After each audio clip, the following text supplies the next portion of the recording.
The Retro Buzz starts right after this.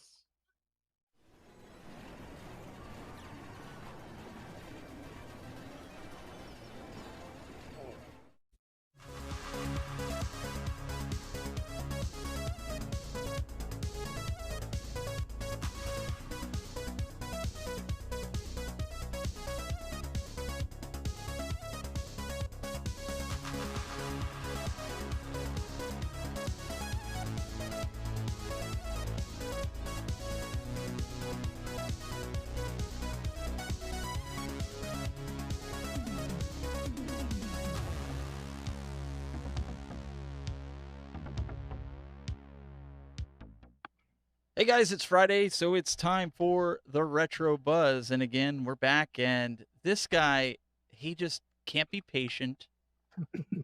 Glenn Planamento, and he is so happy. No, well, now, Glenn, you got to show the other two. You got to show the other two because he didn't just buy one, but he got the core. My PC Engine isn't here yet. It's still stuck in custom, so I only got the two right now. But I do have my 3D printed little mini. So technically you have four. Technically 5, but the other one's put away. So remember, I have 5. You said it yourself. I have 5. You got to count the real one. Yeah, that's it wasn't enough that he had to make one. Yeah. Right. And we'll make more. That was just the prototype ones. I got to make a couple more. And Doug and myself are sitting here empty-handed, and we got nothing. That's why you don't pre-order. That's all we got. Since what, Doug? July? What did we say in July 17th? July. Yeah. That's when I ordered mine. So thanks, Glenn, for proving good e-commerce people wrong and calling us idiots. That's right. You never pre-order. Pre-order for suckers. You wait. You just do it. And every day. And I thought it was bad that I did it like 2 months ago when I'm talking to Doug in February. He's like, "Yeah, just order it," and then we both get. So the funnier part was both of you like, "Glenn, you got to do it. You got to pre-order it. Glenn, you got to pre-order it. You got to do it." And here they are. Yeah. Well, here's another guy, our special guest today. We've got Patton Plays, and Patton Plays. He actually has one too. Dun dun dun. Now you didn't go the eBay route, Patton. So tell everybody how you got yours. Right. I just went to Amazon Japan, which actually Rick67, one of the guys on my Discord, he's a big supporter of the channel, told me, hey, people are getting theirs from Amazon Japan. So I went there, signed up for it, and I got it really quick, very fast. Yeah, you said what, within 10 days, and I still got something from the Ukraine. 10 days. I just looked it up. I think it was March 28th was the order. No, I'm sorry, March 20th, and it got to my front doorstep April 2nd. Wow. So very fast. Yeah. So we're going to talk about this a little bit as the show progresses, but I know, Glenn, you have some news stuff. You have 3 new news articles that you want to go over real quick. We've got some news that we want to talk about. So I'm going to flip it over to you. Well, only maybe 2 are news articles and 1's a Glenn rant. Oh! You know, I need to make a graphic for that. The soapbox. Right. So one of the things is we have the official At Games fan page. We get close to 3,000 subs on there. And when we do hit 3,000 subs, At Games is going to have some giveaways. I think they'll give away 2 Blast units and 1 of the Legends consoles. Not the Ultimate, the Legends Ultimate, one of the small little Legends plugins. Flashback. Thank you very much. So that's one of the things that's coming up. So if you're not a member currently of the official At Games global fan page, please join us. We have P-Dubs, we have me, Patton Plays, everyone's on there. Come join us, come subscribe, and maybe you could be one of the lucky winners. We're getting very close. Another news thing is really from a company called Terra Onion. And now, for people who don't know Terra Onion, they manufacture some very high quality, but also not very cheap add-ons for your classic consoles. They came out with a add-on for the Sega Genesis that'll let you play Sega CD games and all the ROMs. They came out with one for the TurboGrafx 16 PC Engine that plugs into the back that lets you play the original games plus play the ISOs. Again, they're about $300 a piece. They're not cheap, but they do go out of stock quite often, but they're very high quality. But they just announced today something new. For people who have a Dreamcast or a Sega Saturn, there are currently other ways to get it to play ROMs off of an SD card. But they're coming out with one that's a dual mode, meaning that You could drop it into a Dreamcast, or you could drop it into a Sega Saturn. You can use an SD card, or you can use, I believe, a SATA drive, like a SSD. It's taking pre-orders right now, but again, I already told you what happens when people do pre-orders. Just saying. But I will say that Terra Onion does make some high-quality stuff. They're always saying, get what you pay for, and they do come out with very high-quality stuff. Now, what they do is their technology is mostly based on fully programmable gate arrays, FPGAs. So even when they release it, if there is something buggy or glitchy, they can update the code. And again, this is not emulation. An FPGA is recreation. So they're basically making chips that emulate the proper parts of the equipment. So I have high hopes for what they're coming out with for their Dreamcast and the Saturn.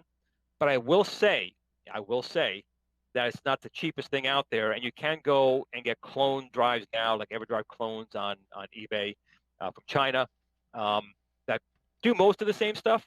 But again, usually Terra Onion is usually, you're talking about your Hyundai Elantra versus going towards your, Elon Musk Tesla car, but you're paying for it.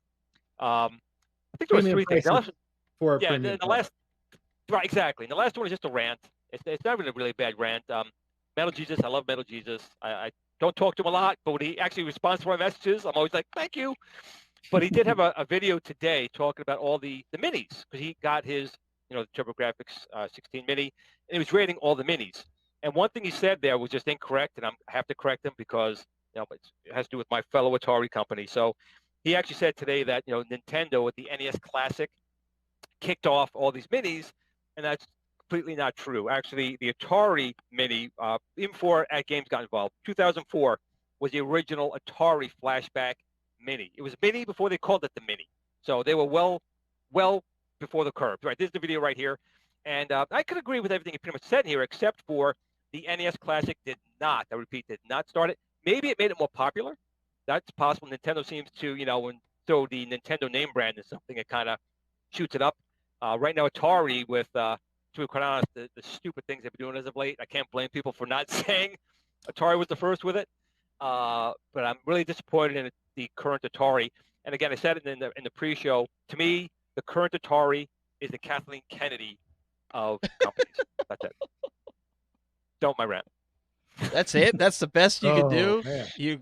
Well, I don't want to. It's Patton Plays. I want to take up the whole episode with my rant. I'll do it.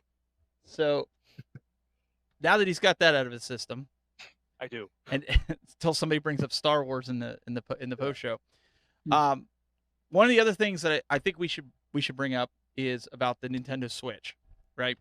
I was talking with you guys in pre-show a little bit about it. Back in January, Nintendo came out and said, no new hardware. We're not planning on doing this when Xbox and Sony said, we're bringing new consoles. The recent update, there was a version 10 for the Switch that came out, and we've seen a lot of them not be around, right? You can go to the store, you can't find them. Well, there was an article that came out that leaked that Nintendo, in the update, found that there was like a dual screen Pro model. To your comment, Doug, earlier, that the Pro model, which I don't know how much I believe of that, because it's like having two Switches at the same time. You might as well just buy two, so the price is going to reflect that. But there is a new model coming, and that would kind of explain the lack of Switches that you can buy right now. Some were saying that they're trying to empty out the current stock. Maybe it's just a bump up. Maybe it's, a little bit better graphics. Maybe it's a little bit better battery power. I kind of want to get everybody's thoughts. What do you guys think about this? Do you think there's some truth to this? Or do you think, we'll start with Doug. What do you think that, you think Nintendo's trying to slip that in there because of the economics and how everything is? It seems to me like a super strange choice if they do go with like a dual screen thing, because that's essentially what the 3DS was, and that's what they discontinued to kind of go in favor of the Switch, because the Switch essentially did everything the 3DS does, even better. It's portable. It's got a beautiful screen and everything. You don't need two screens. You got a nice wide play field and everything. So I'd be really perplexed to see them go back to having dual screens. I wouldn't be surprised to see them have an upgraded, beefier version of the Switch for those hardcore enthusiasts that maybe need a little more power in their games. But I don't know. I'm going to take all this with a grain of salt and take it as speculation, because Nintendo, typically is just very, very, very tight-lipped about everything and anything they do. So I'd be very shocked to see something like this, something this weighty as far as their product development cycles, being able to get out in the open like that without them knowing or allowing it. Because I mean, they're notorious for shutting people down that leak, share any kind of information. So the fact that somebody's not getting black bagged and thrown in a van right now over that information kind of makes me think that maybe it's not as serious, or at least the details aren't exactly as specific as what that article entailed. Unless somebody did get black bagged and thrown around somewhere and we just don't know about it. Very true. Very true. That could be. They're pretty Patton, good at that. Patton, do you agree? Do you agree with that? Do you think we're going to see a new one, or do you think that we already saw the new one for this year? Are you talking about the Lite? Because actually, my daughter has the Switch, the original Switch that came out. My son has the Switch Lite. So there was two switches that connected to TV. They had the original one that my son has as well. Then they came out with an all red box that had better battery performance. I don't know if everybody saw that, but I think it also had a few other tweaks to it, a little bit faster. That's the one that everybody's selling for $450 right now. But it was the same price, and they kind of pushed away that original release model. So the original release model box was kind of white in the middle with the sides like the Switch.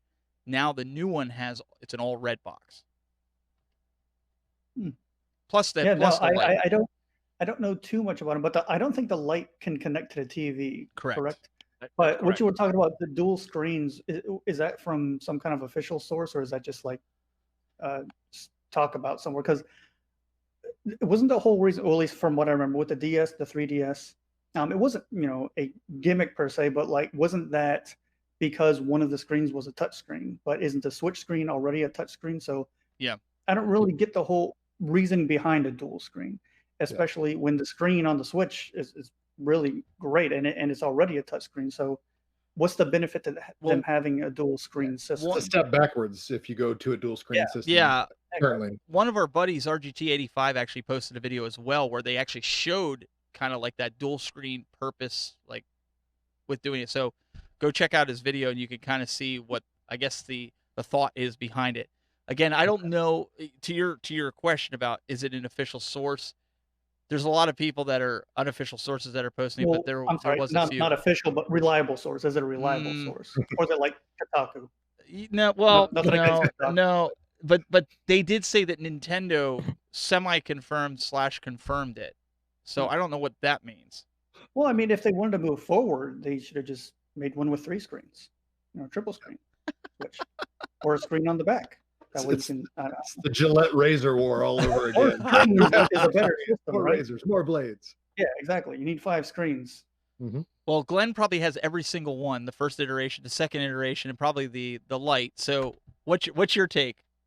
Well, for me, Nintendo is definitely known as a company that does try to innovate. I mean, out of all the new companies out there, Nintendo's the only one I can really think of that actually tries new things, tries to do things differently, try to see what sticks.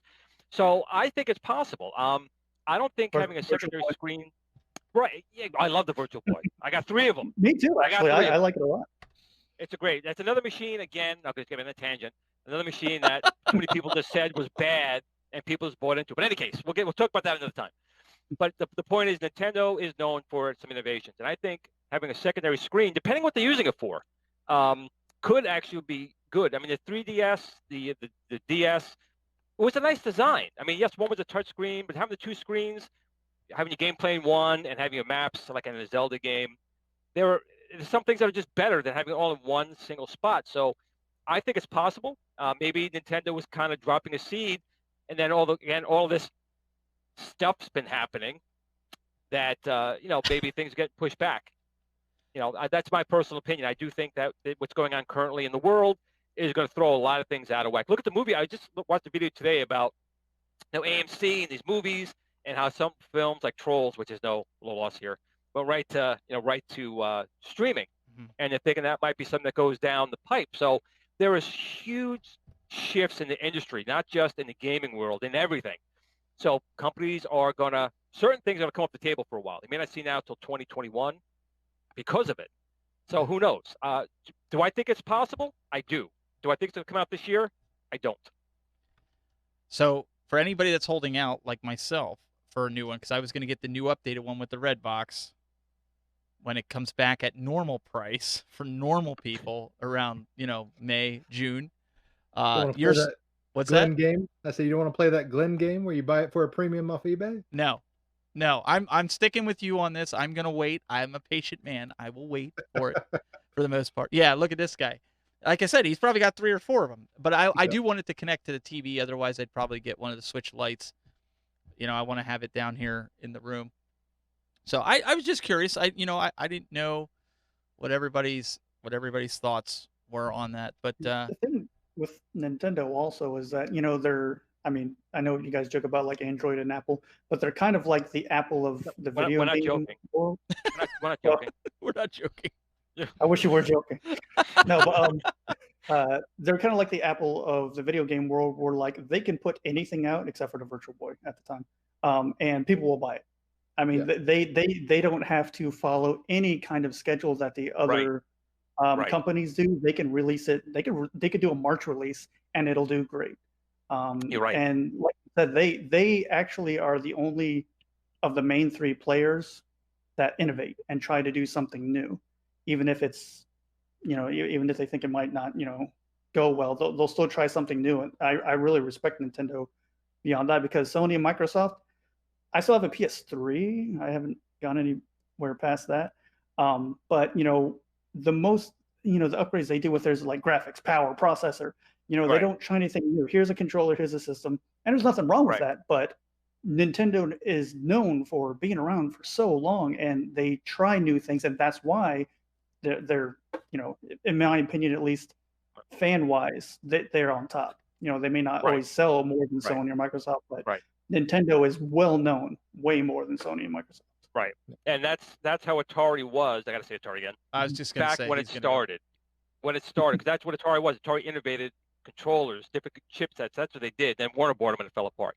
But Nintendo's been consistently, since they came on the market with the NES, they put Robin there to make it look like a toy, just to get people to get them in the stores. And of course, I bought that launch day again.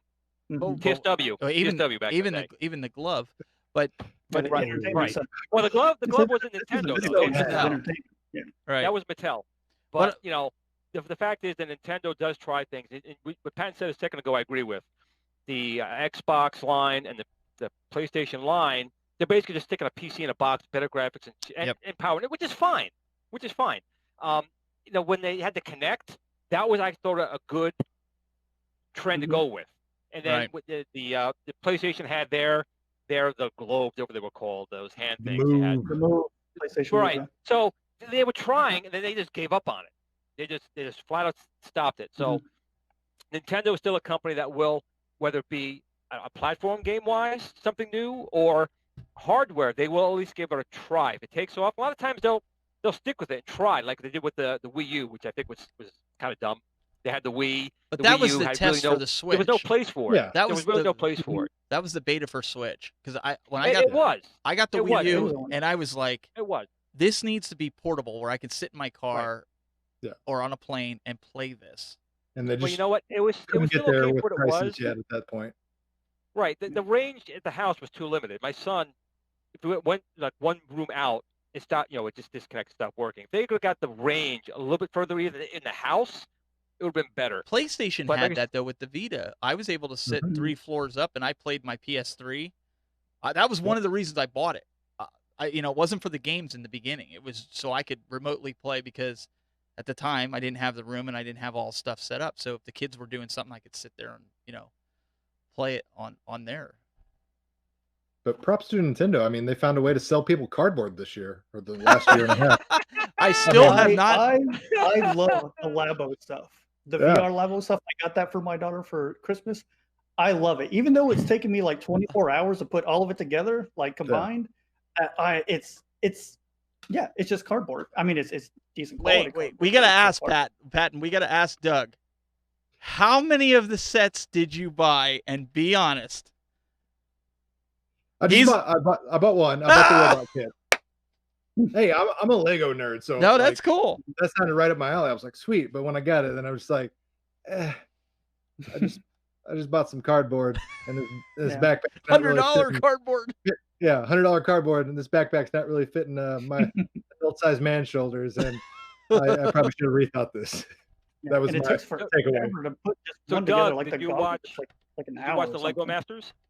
Oh, absolutely. Religiously.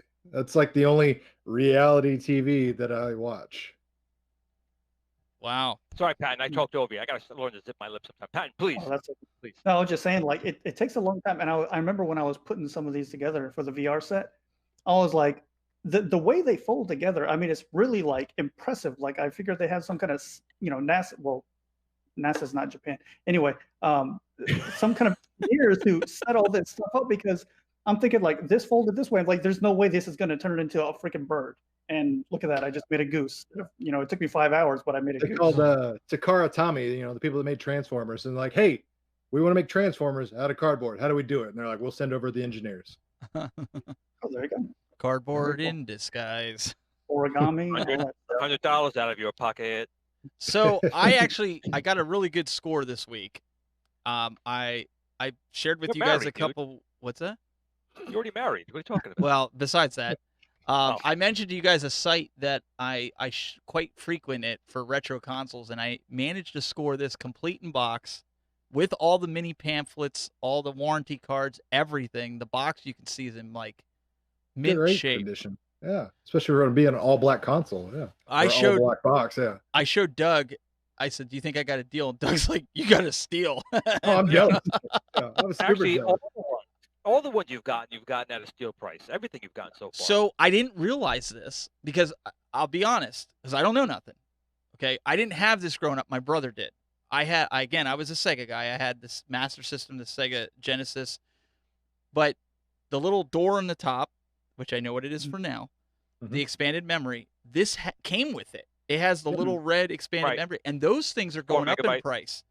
Yeah. They're like $40, $50. So on top of this, I not only got the game, the controller, the system, all the pamphlets, the box for $160 out the door. Oh, Great deal.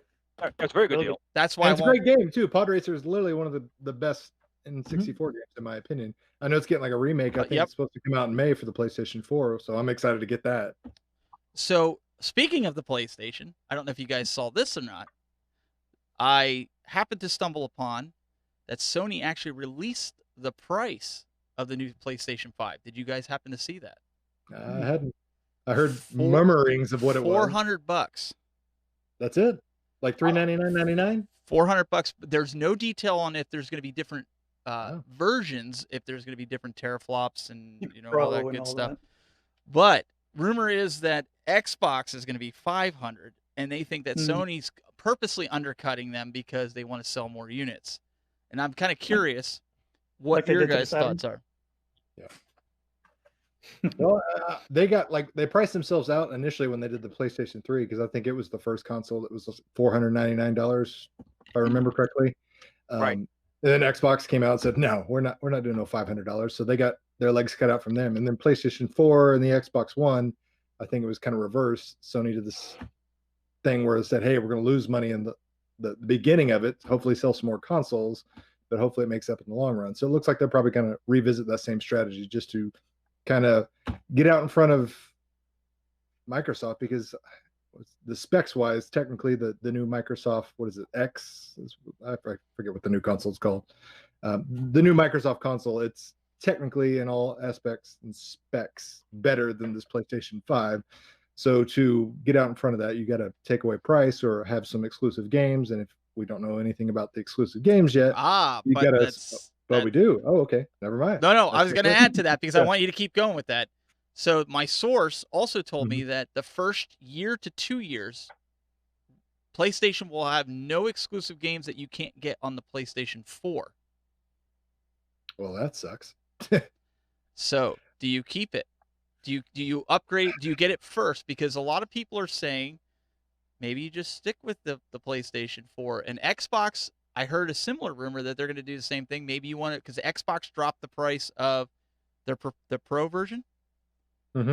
And I know for a fact my rumor that I heard was correct, because RGT85 also said that in one of his videos. He's thinking about going out and buying the Xbox Pro because the same thing, the first year to 2 years, and I don't know if it's due to the pandemic that's going on, that there's not going to be any exclusive titles for the Xbox X, I think you called it, right? Is that I just remember it was called Project Scarlet. I forget what the official name is. Like I said, I've been Sure. so not motivated about this new generation of PlayStation 5 and new X. I'm with you. Just because like everything I was hoping, all like the rumors were like PlayStation 5 was going to be backwards compatible from PlayStation 1 all the way to 4. I was like, you can have all my money if you do that. And then they're like, yeah, we're not going to do that. So they're not doing that.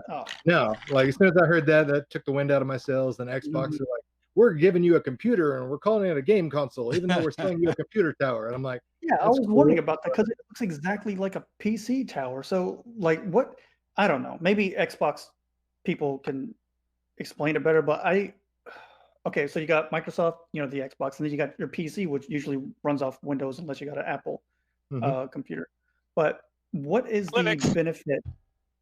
And Linux, yes. What is the benefit to having an Xbox over a PC when most of the games that come out for the Xbox come out for the PC? Right. I've only recently gotten into PC gaming because I only recently had a PC that could actually play modern games. So I've never been a PC gamer, but I never really understood why, someone will get an Xbox when eventually those titles are going to go on your PC, which may run them better on that, on that platform. So, except now, I think with the hardware that's on the newest Xbox, I don't know its name. It's cheap. Wouldn't it be cheaper to get the Xbox than a newer PC for like $1,000 or something? Like the power is there, right? But beyond that, I mean, why get one over a PC? Well, my only question is, do these new consoles even have media storage? Are they just going with downloadable content? Do we know? You mean, like, I think I was looking at the Xbox. I don't think it had a DVD drive or anything in it. No, I hope myself, not. if it does not have that, I wouldn't touch it with a 10 yeah, I was about to say, I cringe. If you go all digital, nope, no thank you. I don't care. Yeah, you can sell like it for $15 and it's going to be a paperweight. I'm not doing all digital. Physical media or nothing. But could you guys imagine, because the new one's probably going to come out standard 4K, right? I mean, it might have a step up for 8K. Not that we're there yet, but that's, at least in the video world where I'm at, that's the trend right now. 8K. They're talking about 8K TVs around Christmas time this year that are going to be more prominent than like we see 4K TVs. You'll be able to pick one up for $200-$300. That's what scares me, because think about the gigabytes and terabytes of games that you have to download. Oh, absolutely. People's internet connection, it'll take them a week to download one game. Well, yeah. I mean, I just bought Final Fantasy VII Remake for my PlayStation 4, put it in, and it's like a 45-minute load time just to get the game started. I'm like, well, this is awesome. They're all putting their bets into G5, to be quite honest. Yeah. That's what, if that G5 comes and does what they say it's going to do, that won't be a problem. Right. But you're going to pay for it. G5 is not going to be the same price as your cable company now. And Doug's already got the best quality cable now. He probably wouldn't want G5. So I don't know, Doug, if you heard this, but somebody, Nacho Libre in the chat room, he wants to know if the rumor is true with the PS5 being backwards compatible, all the way back to version 1. I did hear a rumor about that, but it's a rumor. It's not necessarily. What do you? Last I heard, the official thing was it was only going to be backwards compatible to PS4, and that was only partial. It wasn't like all encompassing. Really? But yeah, everyone was hoping it was like PlayStation 1 all the way through, and that's what I was excited for, because you could sell that thing to me $4,000 and I'll buy it, because you give me that big of a library to be able to play on one device, absolutely. But apparently that's not the case. Wow. I'd love to be wrong. Hopefully something comes out tomorrow and says, Doug's an idiot. 135 plays it all. Are the PS4s backwards? The thing too, though. Well, but Pat, even what you're saying right there, most people buy Xbox or PlayStation probably also have the 1, 2, 3, and 4 already. So, I mean, me, no. I have an Xbox and I have a PS2, and I have no games for the PS2, which have PS2. But most of the people have backward compatible anyway. I mean, they already have their own systems, do they not? I mean, it's almost like Yankees and Mets, or the Giants and the Jets. You stick with your team, and you already have all the machines that go with it. True. Sometimes. Well, like the PS3. Okay, I got the PS3. I have a PS2, but I got rid of my PS1 a long time ago because my PS2 can play PS1 games. My PS3 can play PS1 games. So I got rid of the PS1, but it wasn't really a selling point for me. It was for the PS2. I like that the PS2 could play PS1 games. But when I got the PS3, it wasn't because I wanted to play my PS1 games on it. But to be able to do that, I mean, even if it's in a digital format, do they allow digital PS1 or PS2 games on PS4? Do they do any of that older stuff? Yeah, you can buy them to the PlayStation Store and do it that way. All right. It would be nice to have something you can play your physical media Yeah. on, though. Why buy it once? You can buy it twice. Oh yeah, I mean Nintendo, they're pros of that. How many times have we bought old Nintendo games through the eShop? Oh, don't remind me. More on a mini. I have it on. That too. So we're gonna get into what Patton does. He mentioned the Mini, but one thing, like Doug just said about how many, like I bought the Legend of Zelda, the original Nintendo version, just for my 3DS because I wanted to have it portable, even though I have it on my PC, I have it on CoinOps, I have it on my Act Games, I have it on, everything. Yeah. Animal Crossing, I think, has a version of it. Oh, are you serious? Not the new one, but like one on 3DS. I think, can't you find like little Nintendo cartridges in the game or something? And one of them you can find is the original Legend of Zelda, and you can play it in Animal Crossing. They get you coming and going. They really want you to remember that classic. I wouldn't mind the games are good, so people want to replay them. Yeah. I mean, that's how it goes. They get you. I just played Super Mario Brothers today, just because I had my son. Awesome. I do homeschooling with my kids. So my son, who's 5, who hasn't really started kindergarten yet, I've been playing the Sesame Street games with him in Nintendo. I put it on my NES Classic, and so he does the Sesame Street, ABC 1, 2, 3 games. And when we were taking a break, I started up Mario Brothers just because I felt like playing Mario Brothers. There you go. Perfect. That's my son's first real game was Mario Brothers. Playing it on a tablet though with a little Bluetooth controller. I mean, either way, raise that them was right. the thing. Yeah, it's great. Yeah, well, actually, it might have been. No, it was Mario Brothers. That was the first game he played. It wasn't an Atari game. I didn't torture him with that. Was it an Apple tablet? Because it worked. Didn't give ET on Atari? Nope, it was good old Android version 3. Asus tablet. Here we go. So you guys all remember, I don't know, about 10 episodes ago when I got my Super Nintendo Mini, and I started complaining because the cabling and everything that all these other videos were telling you about, and Hackchi and all this other stuff. I'm watching these videos of well-known YouTubers that are telling me, get this version, do this, get this cable. I ended up, Patton, what did I tell you? I bought like 8 different cables and none of them worked. And you're like, well, send me screenshots and stuff of this. So before that, you must have tuned into one of these shows. You saw it.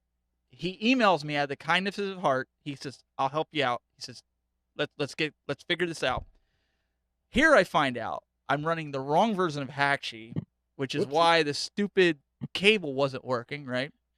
So he ends up telling me this, get it working and everything. I said, dude, you need to come on the show. I said, you need to come on here and talk to everyone. And I watched his videos. Took 10 episodes later. Took 10 episodes. Yeah, well, his schedule didn't yeah.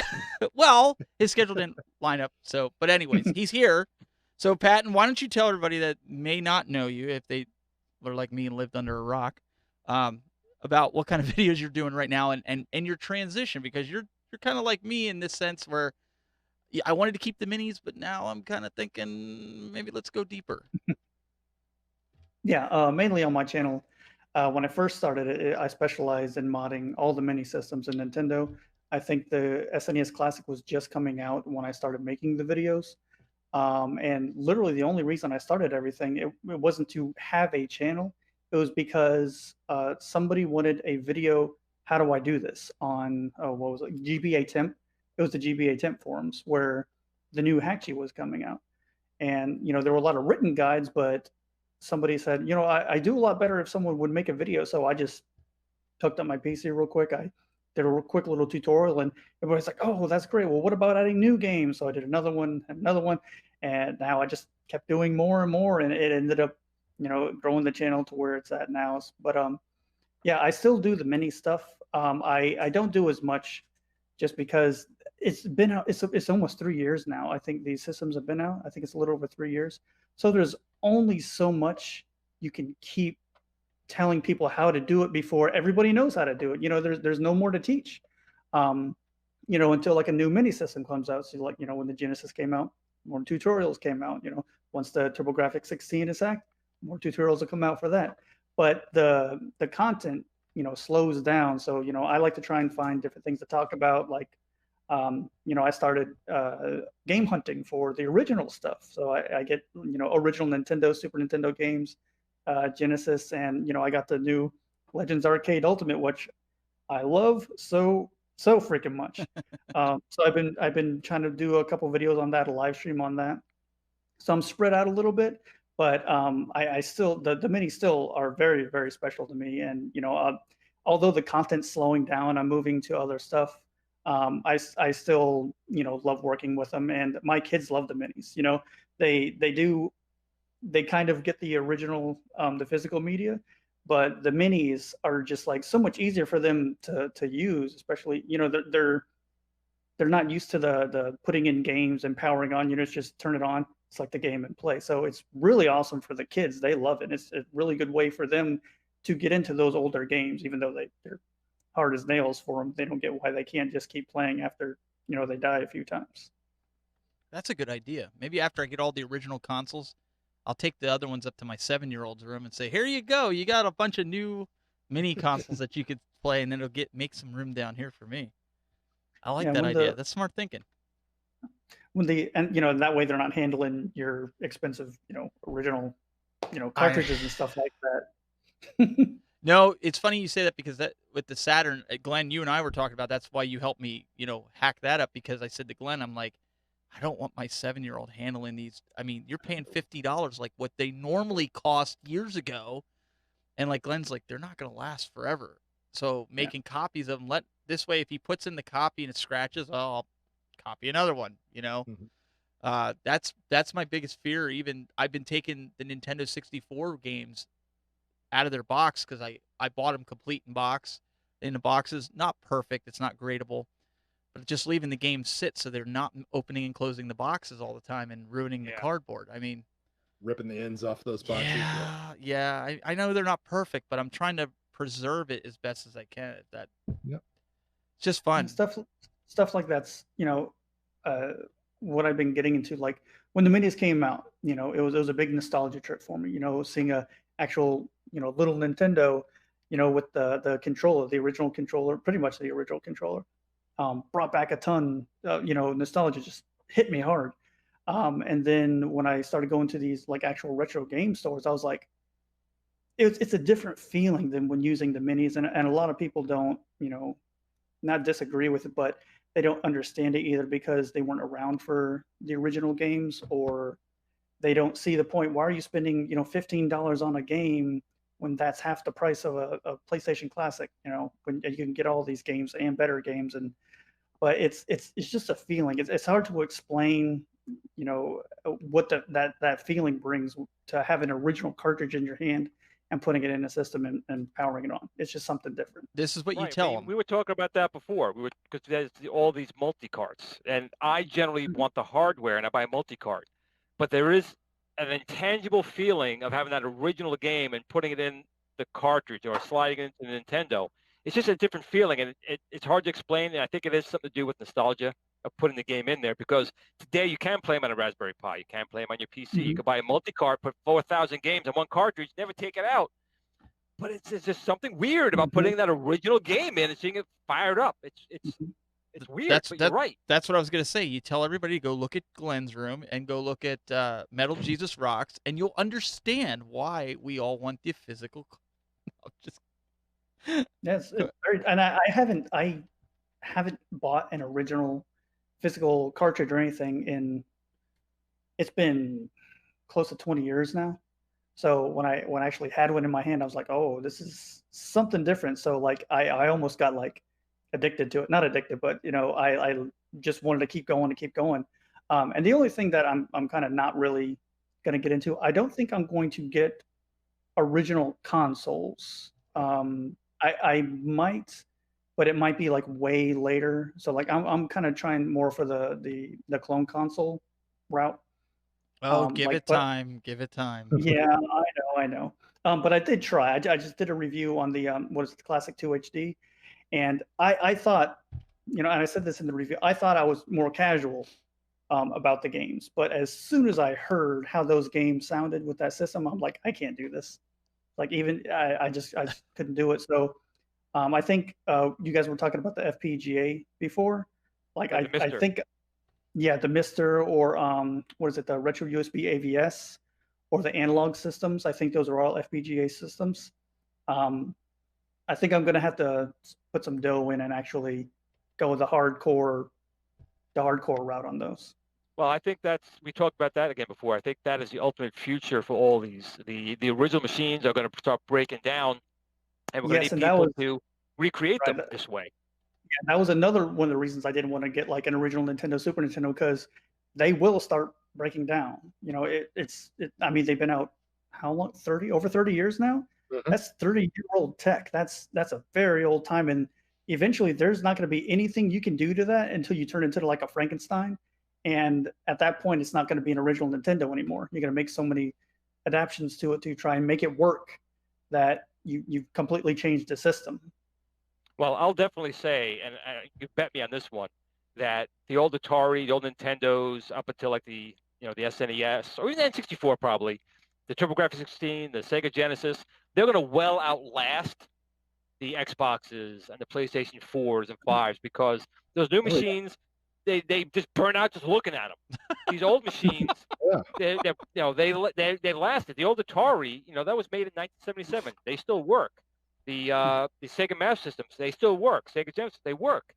The technology is a little bit simpler. They run cooler. These new high-tech machines you're spending hundreds of dollars on die in 6 months. Yeah, what was it? The Xbox 360 had a 10% failure rate, which is like at the time one of the highest electronic failure rates in human history of any device, Ooh. let alone a game I device. don't know about that. I'm going to bring up the Coleco Atom on that one. That was. Yeah, but all right. How many people bought the Coleco Atom versus how many Oh, people a bought lot. an The problem is Xbox the return rate was like 99%. So a lot of Yeah. people bought it and they all went back. And then Coleco went, bye. Yeah. But to your point, Glenn, stuff was made better back then than it is now. Like the old Nokia cell phones that you could run over with a tank and still call and play Snake on it 5 minutes later, versus your iPhone. If you sneeze, you break the glass. So That's right, ladies. Remember that. The older is the better. Okay, just saying. it's like a fine wine, aged to perfection. Yeah, I don't know if that counts with electronics. I wouldn't want a Nokia today. That's that was the scary part when I started thinking about buying these consoles. Was I buy all this stuff and then let's say the Super Nintendo or the Nintendo 64 just dies on me, then what? But everything so far is retaining its value. Actually, the value is going up on certain things. Mhm. So I don't know. It's kind of like how I was with the arcade games from Arcade 1-Up. I just kept building and building until I ran out of room, and now it's like I want to collect something that works. And stuff that I didn't have as a kid. I mean, Doug, we talked about this on previous episodes. Like, I didn't have a Nintendo 64 as a kid. My brother did, and when we were young kids, it's like you're not touching it. It's my system. Yep. So I didn't really get to play it. So last night I was playing it. My wife actually helped me through the first 2 levels of Mario because I didn't understand that. I was just trying to beat the level. I didn't understand that you had to go through and get the different stars and get, it's because I never had it, Yeah, you're playing it like an old Mario. You're just like, I'm looking for warp zones and, and stuff. And apparently there is some, but so last night I played it. I got 12 stars in the first 2 levels, and then she's telling me to go into Boo's Castle, and I'm getting lost in there, and I was getting frustrated, and I'm going, but it's cool because it's a new memory being made, right? So I can look back when I have grandkids and say, me and your grandma used to sit here and play this. And it sounds funny now, but it's just my son come down. He wants to play it like it's like a new world to him. Like he's just, he's all about Fortnite. Don't get me wrong, but he's all about this too. Like he wants to, like, Dad, what kind of games can you get for this? I mean, that's what he's asking. Some good ones. Pull up a chair, son. Let me tell you a little thing called Rainbow Road.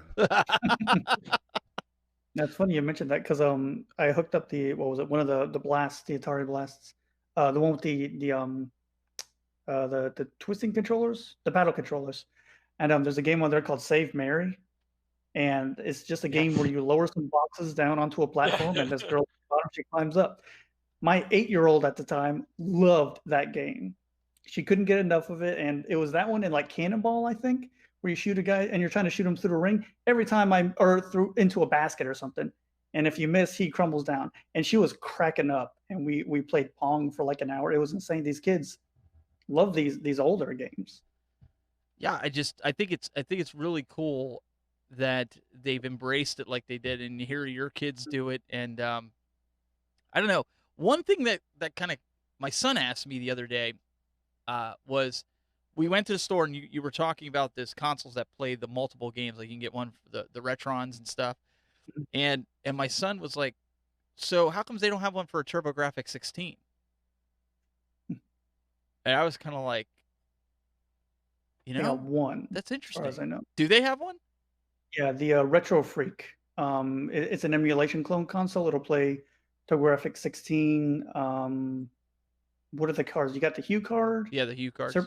Supergraphics. There's 3 kinds of cards, right, Glenn? Yeah, you have the PC Engine, which is also the TurboGrafx, and the Core graphics. Then there's the Super Graphics, and then you have CD-ROM. So you have 2 different types of cards, and then the CD. With the CD, you have the regular, then you have the arcade card, and you got the enhanced card. So there's like 3 different of those. And it'll yeah, play it? I think it's the Retro Freak will play the card types. And then the Polymega, which I don't know if did it just come out or it's coming out real It's soon. coming out. Okay, that can play CDs the right now. Yeah, and the old TurboGrafx games with the add-on. So that's also an emulation one. So it doesn't actually play, the things. It just dumps the ROM, plays it from the system. And this is Correct. the part where Glenn tells us he has 3 on pre-order or 3 ordered, No. and he's got 5 in the back. No, that one doesn't interest me at all. The Polymega does not interest me at all. I know a lot of people are excited about it. It doesn't interest me at all. It's basically an emulation box. I mean, I have no interest in those myself. I want the original hardware, or to use a PC, Raspberry Pi at that point, and 3D print a case. I don't have any interest in those type of machines at all. It doesn't even look that attractive to me. I know I was watching a couple of videos on YouTube, and apparently it's got very good Sega Saturn emulation coming out from the get-go. PlayStation emulation good at the get-go. It's got a lot of themes that are coming out for it, but I myself have no interest in it at all. But Only system with Sega Saturn emulation, I think. but Right, what, and but, good what, Sega Saturn but what about emulation. like if you have an original console and you didn't want to play it and you wanted to keep its life, and you could buy not an emulated, but one of those multiple input boxes like we're talking about with the Retron to play the Hue cards. I mean, you said a couple weeks ago that even if you put the ROMs on one of the Mega Drives or whatever, right, and put it in there, that it would play just like the original game. Right. So wouldn't you want to do something like that to preserve your console and then just buy No. No? Nope. Well, no, I would at that. Nope. If I can't because put, if I could use a flash card in original hardware, I'm cool with that. To me, that's cool. After Well, the that, thing I would is, just I use think- a ROM and don't you- emulation on a PC. Don't you have like 50 consoles, so you'll never run out of?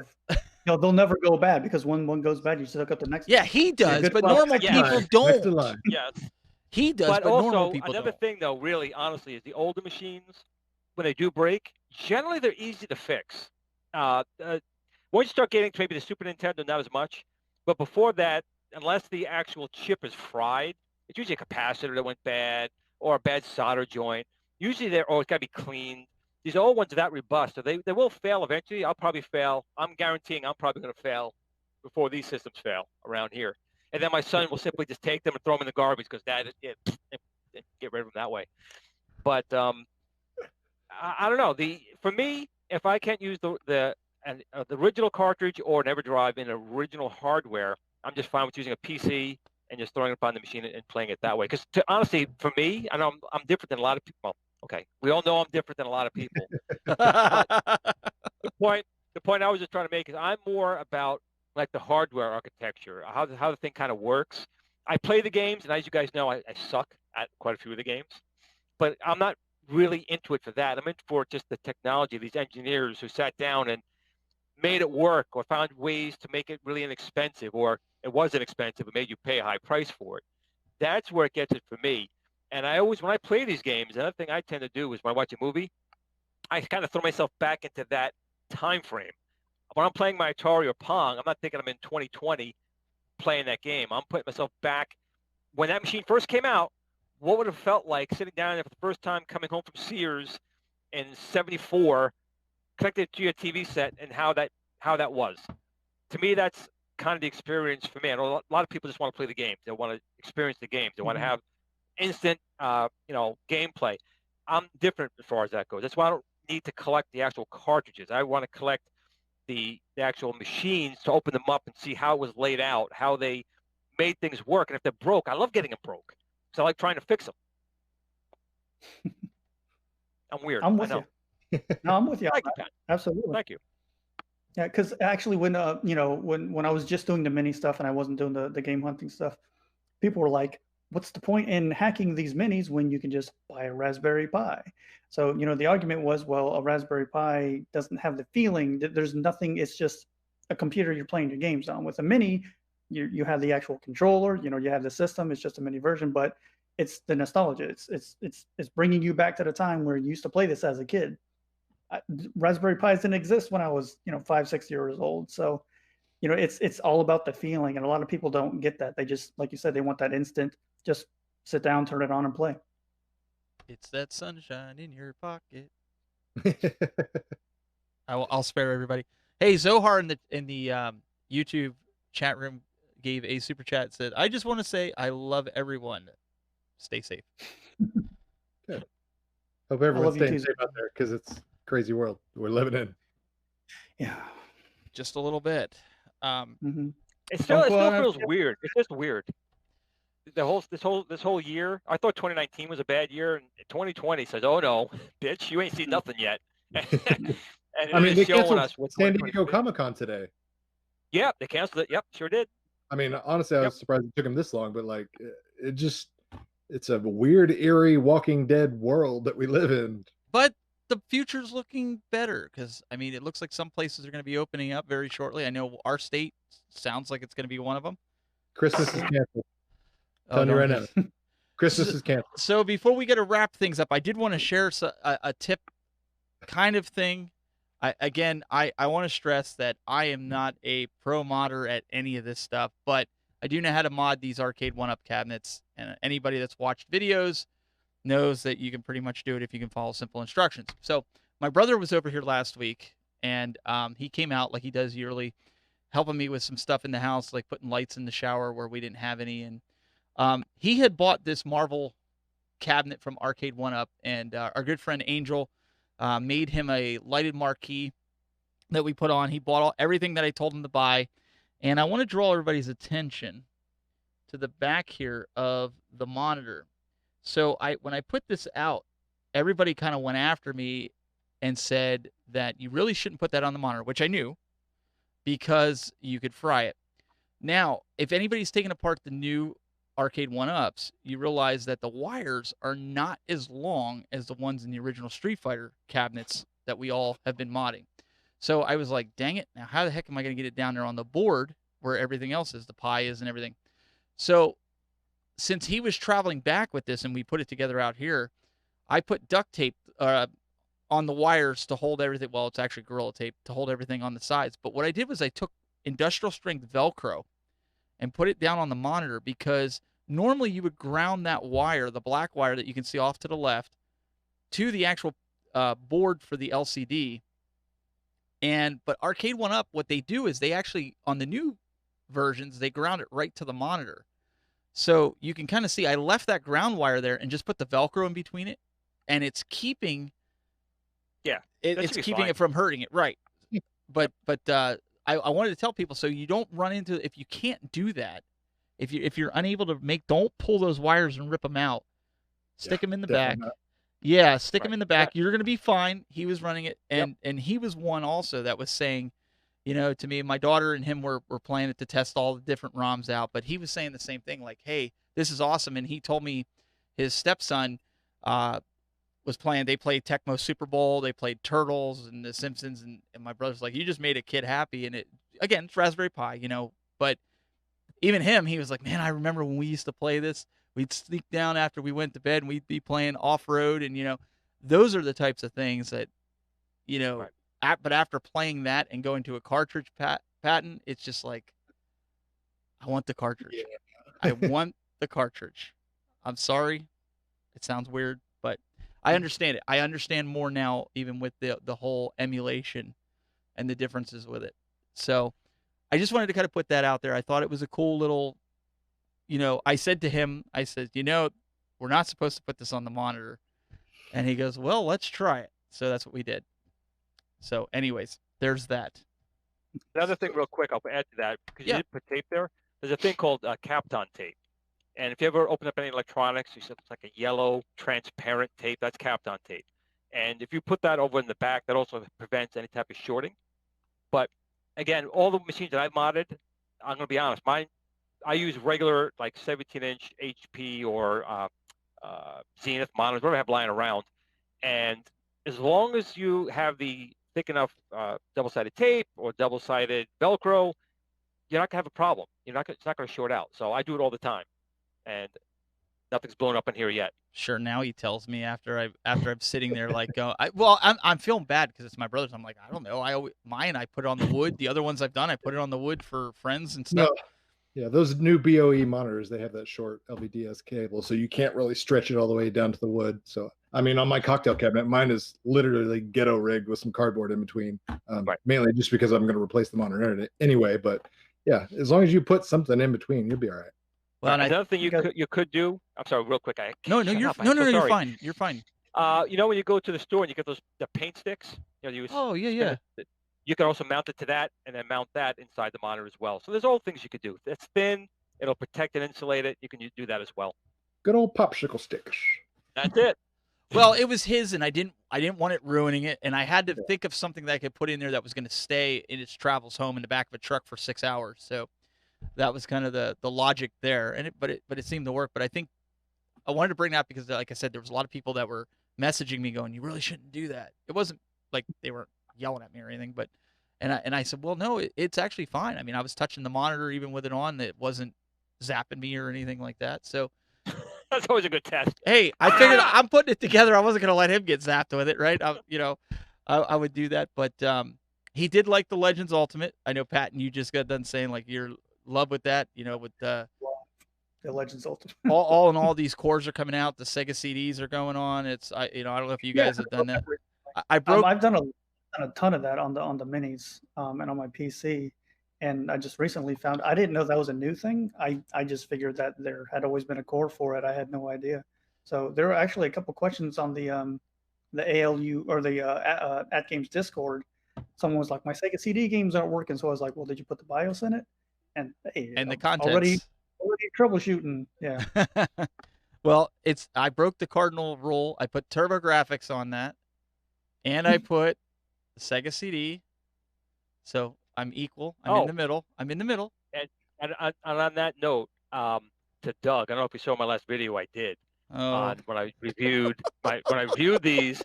I admitted something. I did see that. You did. Okay. So what I basically said was, I'm glad you saw it, was that there is a version of Space Harrier on the PC Engine and the TurboGrafx 16. And of course, it was a home console you could do on the Genesis. And it's horrible. I mean, I think it was horrible on the TurboGrafx 16. Why they put that on there as to showcase the game? The frame rate I thought was bad. The scaling I thought was bad. The music was just, and the Genesis absolutely trounced it there. So Doug, I want to give you that one kudo for that. Because I think take that one small victory. I think that was on the Genesis Mini too, Space Harrier.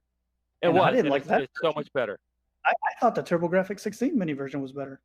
Oh, here we go. Wow. Middle words. I mean, neither of them touched the arcade version, but I specifically remember playing the Genesis Mini version, and I was like, I didn't like that. But when I pulled it up on the TurboGrafx 16 Mini, I was like, oh, well, this is better than the one on the Genesis. But I don't know, maybe I was just... Try it one more time. I'm telling you, I was just like, I was disappointed. I was really disappointed that they threw that on there. To me, that was the lowest point of the console was that game. Yeah, that one didn't translate good to any home console. 32X, not too bad. Yes. Yeah. Well, we're going to have to wrap this up and go into post-show. And if you want to stick around, we've got a new way for you guys to interact in the post-show. And you got to stick around for the post-show to see how to do that. But we want to thank our special guest here, Patton Plays. If you want to give a plug of where to find you and check out all your good stuff. Sure thing. Well, first, thank you for having me on the show. I really appreciate it.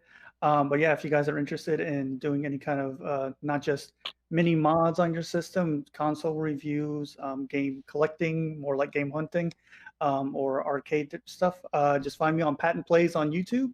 I also have a Facebook page. I got a Twitter, and I do have a Discord that you can find me on. So if you're interested in mostly retro stuff, not all retro stuff, but yeah, come find me.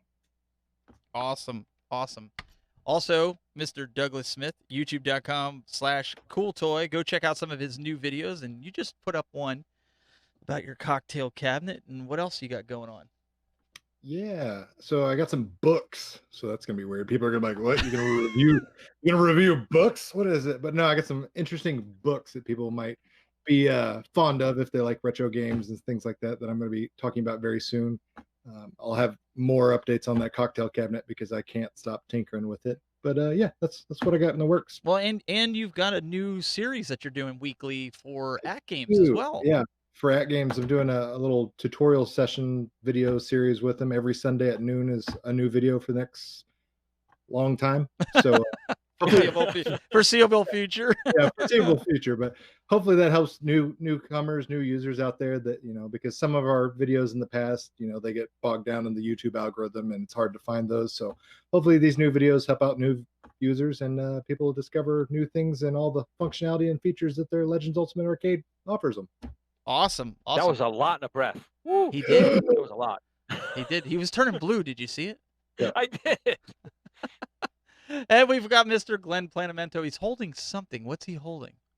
I want to give a shout out to Richie Knuckles. I got my DVD. I think you got yours too, did you not? I did, yes. Cough, cough, still haven't got mine. Not yet. Wow, man. There's no love for the cool toy. It's all right. You better send him a message because he might have not got your address. Yeah, I'll double check it. Yeah. Very cool. You guys can check out Glenn, youtube.com/Glenn's Retro Show, as well as he is the owner of a lot of the, I'm not going down the line, Glenn, of all the Amazon of Facebook groups. The groups. Go check them out. And guys, we really appreciate it. Go subscribe to the show. You can find everything out on the web. We're just about everywhere your favorite podcast is. iTunes, Google Play, Pandora, all that good stuff for video and audio. If you don't want the video and you just want to listen to the banter, you can download the audio. But we really appreciate you guys tuning in. We'll see you next week for more here of the Retro Buzz. And for those that are still here, stay tuned for the post show. See you next week.